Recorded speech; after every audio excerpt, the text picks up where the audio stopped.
সবই শুরু হয় সে একটা ভিডিও দিয়ে অথবা সে একটা হার্ট ব্রেকিং ঘটনা দিয়ে এবং হঠাৎ করে আমাদের মানসিকতায় একটা পরিবর্তন আসে, কিন্তু সেটা কোথায় যায়? কেন আমরা শুরুর মতো কঠোর পরিশ্রম চালিয়ে যেতে পারি না? কারণ এর পিছে লুকিয়ে আছে এক অন্ধকার সত্য।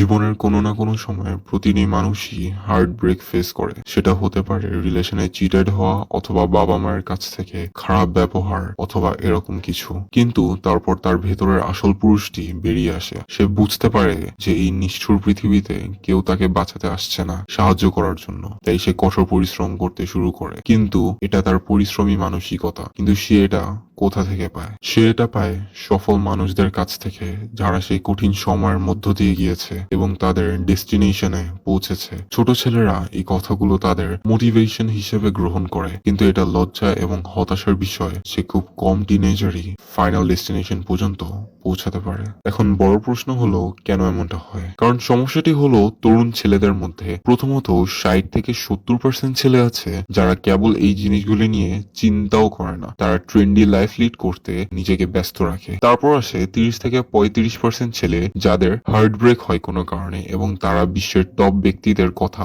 বোঝে, যারা আমাদের মোটিভেশন দেয় বা আমাদের ভুলগুলি দেখায়। এবং এই ছেলেগুলো স্টেপস নিতে শুরু করে, তারা জিমে যায় অথবা কিছু অর্থ উপার্জনও করতে পারে। কিন্তু মজার তথ্য হলো, আপনি তাদের পরবর্তী জীবনে কখনো সাকসেস হতে দেখবেন না। এবং এর কারণে তারা এট ওয়ান পয়েন্ট আশেপাশের মানুষের কারণে ইনফ্লুয়েন্সড হয়ে যায়। যেমন আমি বলেছি, প্রথম 60-70% ছেলে হয়, কিন্তু তারা আরো বেশি ডিস্ট্রাক্টেড হয়, কারণ তারা তাদের জীবনের আরাম উপভোগ করতে চায়। কিন্তু 30 থেকে 35% ছেলে যারা স্টেপস নিতে শুরু করে, তারা মাঝপথে থেমে যায় আশেপাশের মানুষের চিন্তা ভাবনা, বন্ধু বান্ধব, ডিস্ট্রাকশনস এবং অলসতার কারণে। কারণ তাদের মধ্যে ড্রিভেন ফোর্স কম থাকে। আমি 16, 17, এমনকি 15 বছর বয়সী এমন অনেক ছেলেকে দেখেছি যারা মনে করে যে তারা অনেক কিছু অর্জন করেছে, কিন্তু 3 থেকে 4 মাস বা 6 মাসের মধ্যে তারা থেমে যায় এবং গেমিং এবং অন্যান্য অস্বাস্থ্যকর জিনিসের প্রতি অ্যাট্রাক্টেড হয়ে তাদের পুরানো জীবনে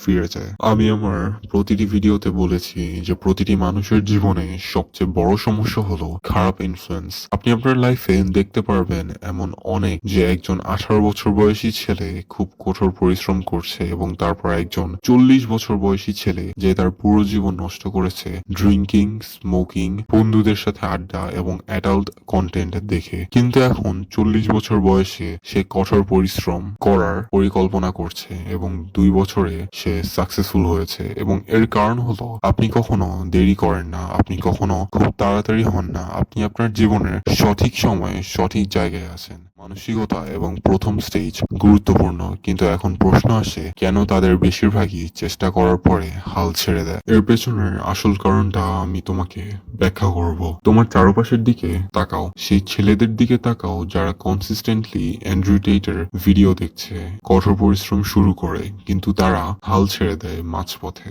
আসলে তারা হাল ছেড়ে দেয় না, তারা নিজের ইচ্ছায় কাজ ছেড়ে দেয়। কারণ তারা জানে না তারা কি চায়। তারা জানে না তারা কি ইঞ্জিনিয়ার, ডাক্তার নাকি বিজনেসম্যান হতে চায়। বিপুল সংখ্যক টিনেজার ড্রপশিপ বা ট্রেডিং এর মতো সেক্টর থেকে লাভ অর্জনের জন্য চেষ্টা করছে, কিন্তু যখন তারা অন্য কোনো সমস্যার মুখোমুখি হয়, তখন তারা এটি করা বন্ধ করে দেয়। তাহলে তারা কেন এটি শুরু করেছিল? কারণ তারা এই ট্রেন্ডে অ্যাট্রাক্টেড হয়ে পড়েছে। ব্যাক ইন 2020 বা 2021, যখন টিনেজারদের মধ্যে গার্লফ্রেন্ড থাকাটা একটি ফ্লেক্স ছিল, কিন্তু এখন টাকা আয় করাটা একটা ফ্লেক্স। কিন্তু টাকা আয় করা বা আর্থিকভাবে ইন্ডিপেন্ডেন্স হওয়া সহজ নয়। আপনাকে দিনরাত পরিশ্রম করতে হবে। এই ঠান্ডা শীতের সকালেও ভোরবেলা ইচ্ছা না থাকার পরও উঠে কাজ করা আপনার কাছে সাধারণ হয়ে যাবে, কারণ সাফল্য আপনার কষ্টের পরোয়া করে না, শুধু আপনার ওয়ার্কিং এফোর্টটাই গুরুত্বপূর্ণ।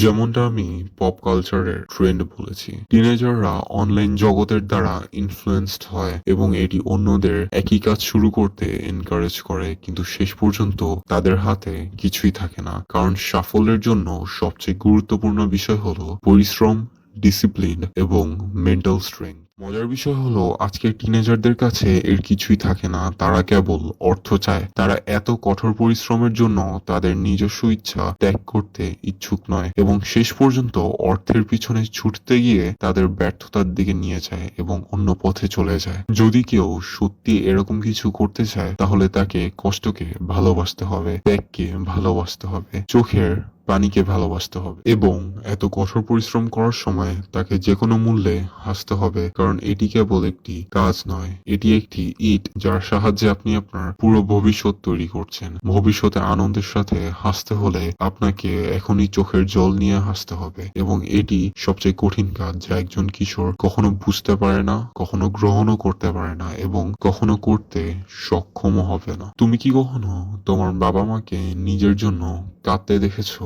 তুমি কি কখনো তোমার জীবনের সবচেয়ে গুরুত্বপূর্ণ ব্যক্তিকে হারিয়েছো? এটা যে কেউ হতে পারে, কারণ হার্ট ব্রেক একটি পুরুষের জীবনে খুবই গুরুত্বপূর্ণ এবং যেমনটা আমি বলেছিলাম, কঠোর পরিশ্রম করার ক্ষমতা অর্জনের জন্য আমি আমার জীবনে অনেক কিছুর মুখোমুখি হয়েছি। তাই শীতের সবচেয়ে ঠান্ডা সকালেও আমি আমার শরীরের ক্লান্তি নিয়ে ঘুম থেকে উঠতে পারি। আমি আমার চোখের আর একটু ঘুমানোর ইচ্ছাকে কুরবানি দিতে পারি। আমি 5 মিনিট বা 10 মিনিট বিশ্রাম নেওয়ার জন্য ভিতরে ভেতরে কাঁদতে থাকি, কিন্তু আমি নিজেকে বোঝাতে পারি যে আমার মধ্য দিয়ে যা গেছে তা এখন আমার মধ্য দিয়ে যা যাচ্ছে তার চেয়েও খারাপ এবং সেই কারণেই একটি খারাপ অতীত প্রতিটি পুরুষের জীবনে খুবই গুরুত্বপূর্ণ। তুমি হয় সেখান থেকে আবেগ কেড়ে নাও এবং কাঁদতে থাকো, অথবা সেখান থেকে শক্তি কেড়ে নাও এবং কঠোর পরিশ্রম করতে থাকো, কারণ তোমার ভবিষ্যৎ অন্য কেউ গড়ে তুলবে না। তোমাকে তোমার খারাপ দিনেও এত ভালো থাকতে হবে যে তুমি প্রত্যেকটি কাজ নিজের ইচ্ছা না থাকার পরও ঠিকভাবে করো। তুমি সকাল 9টা পর্যন্ত বিছানায় থাকতে পারো না, তোমাকে ঘুম থেকে উঠতে হবে, তোমাকে পড়াশোনা করতে হবে, তোমাকে ওয়ার্কআউট করতে হবে, সুস্থ খাবার খেতে হবে এবং জাঙ্ক ফুডস অ্যাভয়েড করতে হবে এবং ডিসিপ্লিন ওয়েতে জীবনযাপন করতে হবে। অলওয়েজ মনে রাখবেন, নিজেকে জানার জন্য কঠোর পরিশ্রম করতে পারাটা অল্প বয়সে সাকসেস অর্জনের চেয়ে বেশি গুরুত্বপূর্ণ।